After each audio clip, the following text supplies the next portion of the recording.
अकबर बीरबल की कहानी सोने का खेत the golden farm story in Hindi only on intellect for all channel पर। तो इसे लाइक सब्सक्राइब एंड शेयर करना ना भूलें। अकबर के महल में कई कीमती सजावट की वस्तुएं थीं, लेकिन एक गुलदस्ते से अकबर को खास लगाव था। इस गुलदस्ते को अकबर हमेशा अपनी पलंग के पास रखवाते थे। एक दिन अचानक महाराज अकबर का कमरा साफ करते हुए उनके सेवक से वह गुलदस्ता टूट गया। सेवक ने घबराकर उस गुलदस्ते को जोड़ने की बहुत कोशिश की, लेकिन नाकाम रहा। हार कर उसने टूटा गुलदस्ता कूड़ेदान में फेंक दिया और दुआ करने लगा कि राजा को इस बारे में कुछ पता न चले। कुछ देर बाद महाराज अकबर जब महल लौटे तो उन्होंने देखा कि उनका प्रिय गुलदस्ता अपनी जगह पर नहीं है। राजा ने सेवक से उस गुलदस्ते के बारे में पूछा तो सेवक डर के मारे कांपने लगा। सेवक को जल्दी में कोई अच्छा बहाना नहीं सूझा, तो उसने कहा कि महाराज, उस गुलदस्ते को मैं अपने घर ले गया हूँ ताकि अच्छे से साफ कर सकूं। यह सुनते ही अकबर बोले, मुझे तुरंत वो गुलदस्ता लाकर दो। अब सेवक के पास बचने का कोई रास्ता नहीं था। सेवक ने महाराज अकबर को सच बता दिया कि वो गुलदस्ता टूट चुका है। यह सुनकर राजा आग बबूला हो गए। क्रोध में राजा ने उस सेवक को फांसी की सजा सुना दी। राजा ने कहा, झूठ मैं बर्दाश्त नहीं करता हूँ। जब गुलदस्ता टूट ही गया था तो झूठ बोलने की क्या जरूरत थी। अगले दिन इस घटना के बारे में जब सभा में जिक्र हुआ तो बीरबल ने इस बात का विरोध किया।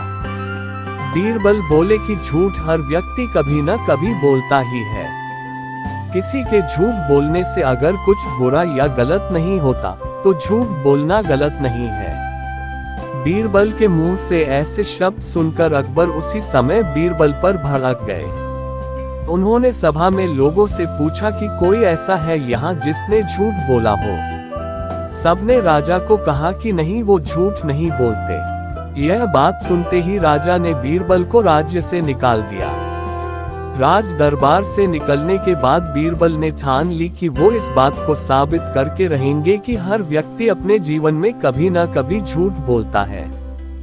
बीरबल के दिमाग में एक तरकीब आई, जिसके बाद बीरबल सीधे सुनार के पास गए।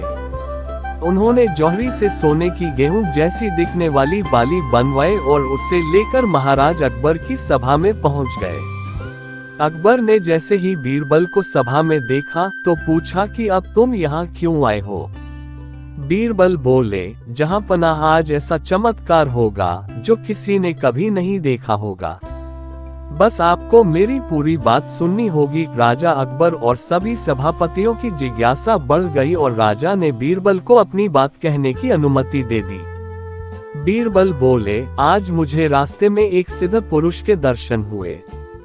उन्होंने मुझे यह सोने से बनी गेहूं की बाली दी है और कहा कि इसे जिस भी खेत में लगाओगे वहां सोने की फसल उगेगी। अब इसे लगाने के लिए मुझे आपके राज्य में थोड़ी सी जमीन चाहिए। राजा ने कहा, यह तो बहुत अच्छी बात है, चलो हम तुम्हें जमीन दिला देते हैं। अब बीरबल कहने लगे कि मैं चाहता हूँ कि पूरा राज दरबार यह चमत्कार देखे। बीरबल की बात मानते हुए पूरा राज दरबार खेत की ओर चल पड़ा। खेत में पहुंचकर बीरबल ने कहा कि इस सोने से बनी गेहूं की बाली से फसल तभी उगेगी जब इसे ऐसा व्यक्ति लगाए जिसने जीवन में कभी झूठ न बोला हो। बीरबल की बात सुनकर सभी राज दरबारी खामोश हो गए और कोई भी गेहूं की बाली लगाने के लिए तैयार नहीं हुआ। राजा अकबर बोले कि क्या राजदरबार में कोई ऐसा व्यक्ति नहीं है जिसने अपने जीवन में कभी झूठ न बोला हो। सभी खामोश थे। बीरबल बोले, जहां पनाह अब आप ही इस बाली को खेत में रोप दीजिए। बीरबल की बात सुनकर महाराज का सिर झुक गया।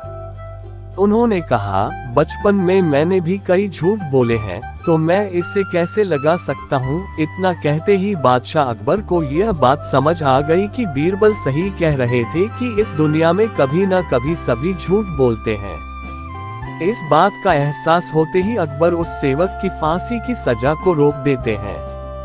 कहानी से सीख, बिना सोचे समझे किसी को बड़ा दंड नहीं देना चाहिए।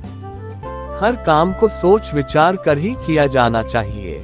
साथ ही एक छोटे से झूठ की वजह से किसी व्यक्ति का आकलन भी नहीं किया जाना चाहिए, क्योंकि कुछ परिस्थितियां ऐसी होती हैं कि लोग झूठ बोल देते हैं। धन्यवाद।